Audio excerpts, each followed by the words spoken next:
This is ChangeMakers with Katie Goar, finding the right solutions for the affordable housing community. Today's changemaker is Scott Bader, who has spent more than 40 years in real estate, and now he's leading the Door County Housing Partnership to tackle some of the community's biggest housing challenges.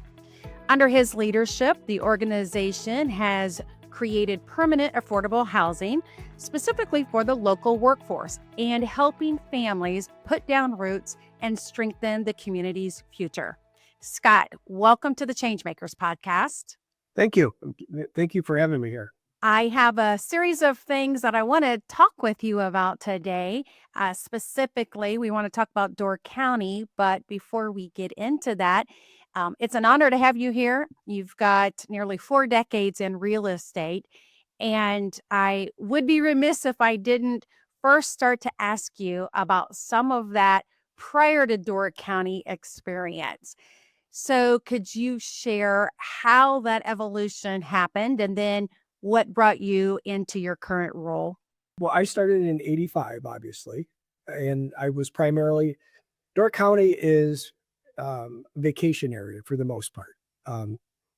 They call it the Cape Cod of the Midwest. We call Cape Cod the Door County of the East. So my primary job when I first started was just selling second homes or vacation homes. That transformed, things went on. I ended up buying a company out and everything. We bought another office down in the big city of Sturgeon Bay, 9,000 people.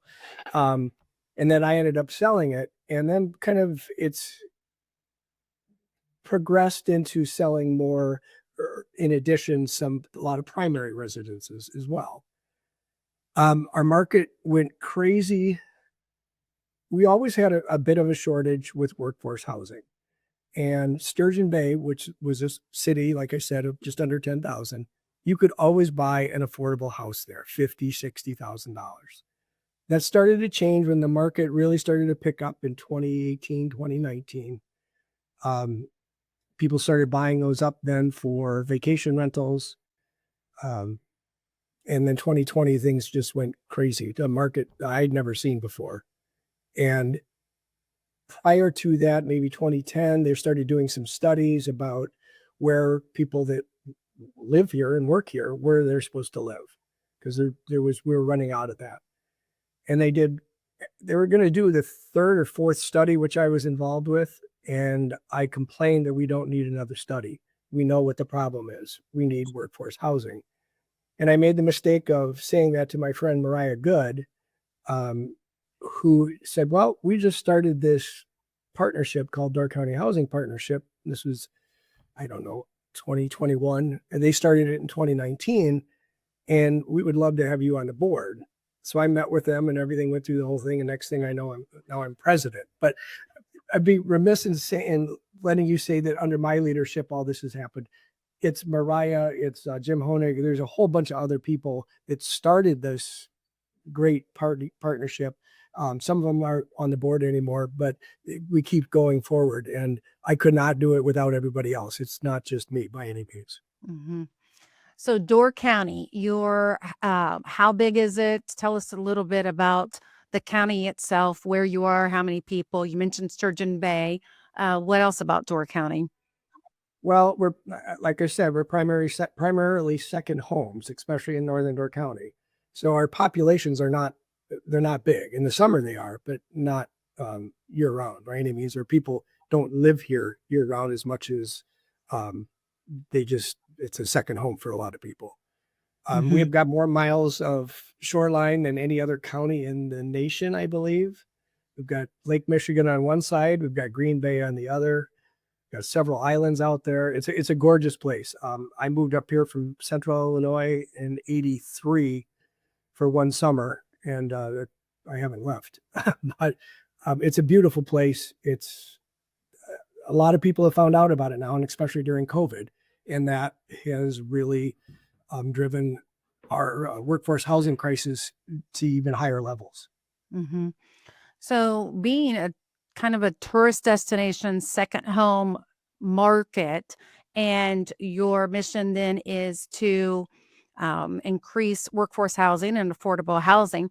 How are you guys going about that? What types of initiatives are you doing? And how are you tackling that problem? Well, we do it. It's a thing called a community land trust, and there's several going up. There's several in Milwaukee, Wisconsin, a bunch in Madison. There's a bunch in Minnesota, and throughout the country now.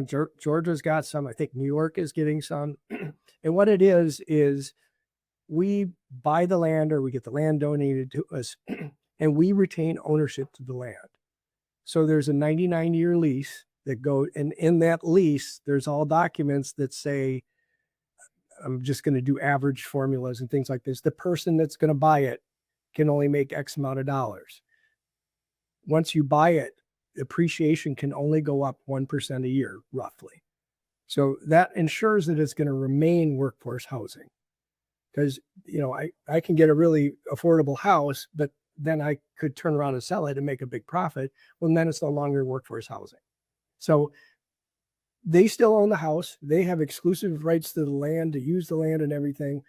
We then either build the house in partnership with Habitat, or our next build that we're under construction right now that's almost done, or is going to be done in November, I believe, that we're hiring a private contractor. We then subsidize about 50% of the cost. So if the house cost, and that's the other problem, is housing costs are going up a lot. But if the house costs us, say, $250,000 to build, we subsidize $125,000. So they're buying a house for $125,000. They have to get a mortgage for that, and there are lenders out there that will do that. And then it's their house. Mm-hmm. So with this 99-year lease model, what would be the ultimate goal for you guys as an organization to produce so many units or to have a certain portfolio in certain neighborhoods? Like, how are you using that particular model as far as your long-term strategic goals? Well, we would like to have as many of these houses as possible. And this is not affordable housing. And we just had a house dedication, and it was great to have 3 of the news networks from Green Bay there that we could actually show people what these houses were. They're nice houses. They're small, but they're really nice, $300,000 houses roughly. But our goal is to just keep as many of those as we possibly can. Unfortunately, our model right now is we need to have sewer and water at the curb. And there's only 2 places in Door County. One is Sister Bay, the other is Sturgeon Bay, that actually has that. That's so we can keep it affordable. This will be our best year ever with 3 houses, I believe, possibly a 4th, but it is slow going because it's all, we apply for grants, we do fundraising constantly. And without that, we don't have a steady stream of income, I guess, without going out and doing the ask and everything. Mm-hmm. So what do you hear when you go out to your donor base or you go out to places that you're applying for grants? Do you hear, um, you know, that, like, are you hearing like, okay, we'd love to help you, but ... Or how are you piecing all those together when you go out and start applying for this grants or start trying to solicit donors? Well, one of the main things from our manufacturing base, they're the ones that really need this too. And they're like, building 1 house or 2 houses a year is not going to fix the problem. And the response is, you're right. It's not. We need more money. And if it takes 1 house at a time, so be it. But we prefer that we could be building a lot more per year. The other is that they don't want to, one of the objections was they didn't want to you take away from Habitat for Humanity, which that's completely false because their buyer does not meet our income requirements. Our buyer does not meet their income requirements. So we actually work together, and we have actually given land to the local Habitat chapter here, and they've built one of their houses on our land. So again, that will remain workforce housing forever, but it's a Habitat house. Mm-hmm. And when you say that your buyers don't meet their criteria, explain some about who your types of buyers, your ideal buyer is. Um, I guess it would be a nurse, maybe even a teacher, even somebody that works in the trades. Our most recent house, she's a service industry worker, and he works for the garbage company up here. The prior ones to that, she ran Northern Door County Daycare Center, which that's how we got one of the grants up in Sister Bay to buy all this land from the state. Was they wanted something that would be in conjunction with also solving the daycare crisis, which we also have up here too. Our last two down in Sturgeon Bay, she worked actually managing second home rentals. She had two kids, and the other woman worked at one of the local manufacturing companies, and she also has two kids too. We've had a couple other guests on the podcast, one from Vermont and one from Steamboat Springs, and both of them had that same type of a tourist economy, but they were struggling with people to be able to work the jobs. And they, in one particular case, they had a lot of high turnover because people were having to commute so far because they had to Mhm. live out so far because to be able to try to afford the rents. And the communities got really creative and said, we want to be able to have people who can work the jobs for the ski industry and so forth. And so they were trying to find the land to be able to build, and they had a really creative model to do that. I see some parallels with what you're describing too, and what's happening in the community. Um, Ideally, how many houses would you like to be able to build per year to meet some of your demand in Door County? Well, it's not going to be just us for sure, because that would take a lot more. But I mean, ideally, it'd be 10 a year. Yeah. But Okay. that's difficult on several fronts. One, getting the builders. The last two houses we did, Habitat did not have any builds for them, their houses. So their volunteer builders built our houses for us. We had to pay for all the materials and everything, but we had free labor basically. And that was amazing. But we can't do that with 10 houses a year. I mean, Yeah. we've looked into prefabs, we've looked into modular homes and things like that. And it's just, it certainly appears the best way to do it is the way we're doing it. But unfortunately, that takes a while though. Who are your primary donors? Are they private individuals or are they companies or are they just locals or are they national? Without going too far into the secrets of the of the nonprofit world. Yeah, well, there's a lot of nonprofits up here, so it's no secret. Okay. There's some real major donors. Door County Community Foundation is a foundation that is they will collect funds from other donors and put them together. Then they can distribute some of the money, or if they're there, it's a donor directed fund. So we do get some money from them. Just private donors primarily. We do also do get substantial donations from the manufacturing companies up here, the hospital, and things like that. Mhm. If you were going to plot out where you wanted the Door County Housing Partnership to be in the next 5 and 10 years, how could you predict what kind of future you would want it to look like? Well, we're going to need more land. And I think what we would also like to see is if there was something that we could do in conjunction with government, not the government's running the show, but that they realize that there's a crisis. And right now, I mean, the state has given us money to buy land in Sister Bay. The village of Sister Bay had foreclosed on some land. They gave us a really great deal on it, provided it would be workforce housing. The city of Sturgeon Bay has given us some ones that the county of Door County is giving us some land from tax sales too, as well. But we've got, let's see, 5 lots left in Sister Bay and another 4, I think, 5 in Sturgeon Bay. So that's only 10. And we're going to need more land. I mean, plain and simple. Mhm. So, walk us through when you move a person into one of these houses. is. A lot of people are familiar with the habitat process, but talk to us about your process and what it's like when somebody moves in. Well, they typically will work with that buyer. When we select the buyer, we've got a pretty good waiting list. We will sit down with them, with the builder and everything else, and they can pick out some things too. And if they wanted, like one woman, her dad was a painter, so they did all the painting and everything. They were able to custom paint the inside of the house and things like that. Once everything is done, or done enough that they can move in, like we've closed in February, well, the landscaping's not done then, obviously. They move in. We usually will try to have an open house or a little get together, which we just did on our last house in Sister Bay last week, actually. And a little celebration and things like that.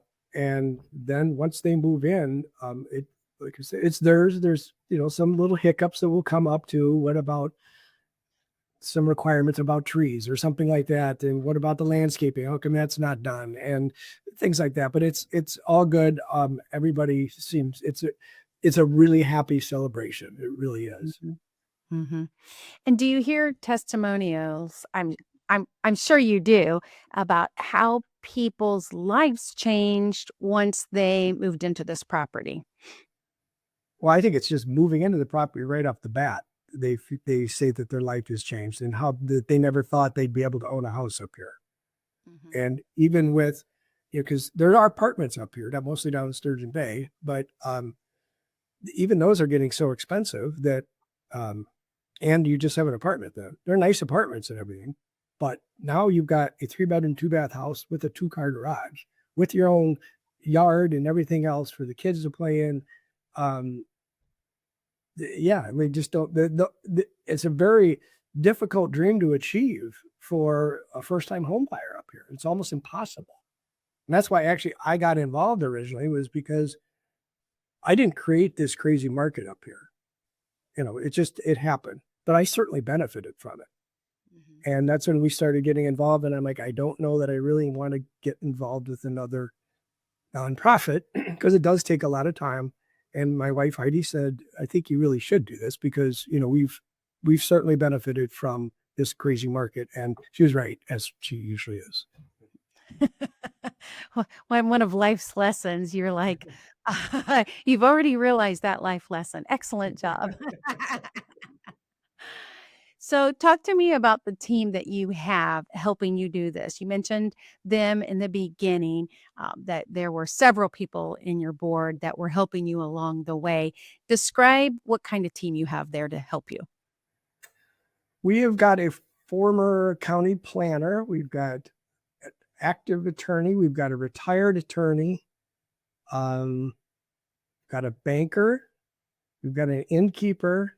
We've got a developer of low-income housing. We have a retired banker. And we had Jim Honig, who was one of the founding members. He was a pastor. A very good blend of people from a bunch of professions doing what you're doing, taking your expertise and your lessons learned, like we said, and trying to create solutions. Do you think your model, being this partnership and this 99-year lease model, do you think this is something that other communities could adopt and move forward?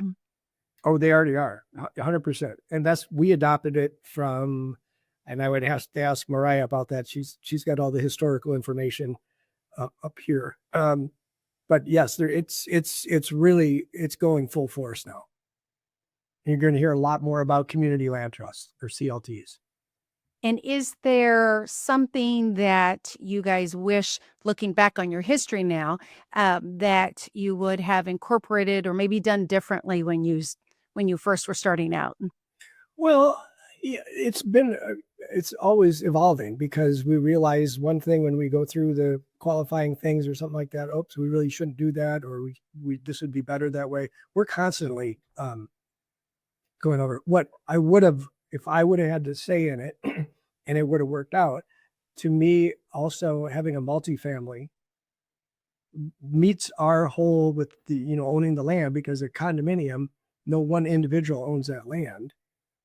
And if you could have like townhouses or something like that, you're going to get a lot more dollar per square foot with multifamily. And I think, and we are still looking into that, because we do have enough property that we could probably build a 4-unit or something like that.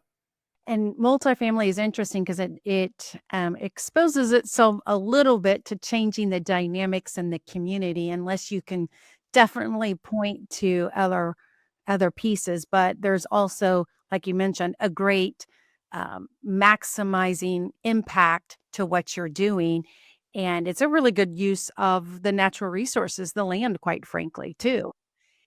Um, Previously, we've talked with somebody from the Raleigh Land Bank in Raleigh, North Carolina, and their market has really, really changed in the last 8 to 10 years as well. So it seems that you're creating a solution for these markets that are rapidly changing if you can get in front of some of this dynamic. Is that kind of a fair strategy to think about when communities are saying, do we need to do this? Is that something that they should incorporate on assessing whether this model is good for them? Yes. Yes. And I think most of the places I've seen, and it's not just vacation areas, but that's, Naples, you mentioned Steamboat Springs, they've all got those problems. And I actually heard, it wasn't on your podcast, it was a local podcast here, that's a woman from Steamboat Springs. It was probably the same woman, that she was comparing Steamboat Springs to Door County, and it was a really fair assessment. But yeah, I think they should all look into that, because now, okay, you're from a big city. I was from Peoria, Illinois, which 100,000 people. Caterpillar was the main driver there. Plenty of housing. Never was a shortage, never an issue, but you never had people coming there trying to buy second homes or anything like that that would take away those houses, where we do, and I think a lot of other resort areas do as well. It has been a pleasure having you here, Scott, and really bringing a new community and the dynamics and how you guys are trying to solve some of that housing crisis up there. So we appreciate the time and what you're doing. So we trust that you'll start having the 10s and the 20s that you'll be able to build here over the next few years. So good luck, Scott, to you and your team. Well, thank you, Katie, and thanks for shining the spotlight on this too, for all you do. Appreciate that. Thanks for listening to ChangeMakers with Katie Goar. To find out more about Katie, go to quadel.com. That's QUADEL.com. This has been a production of Forbes Books Radio.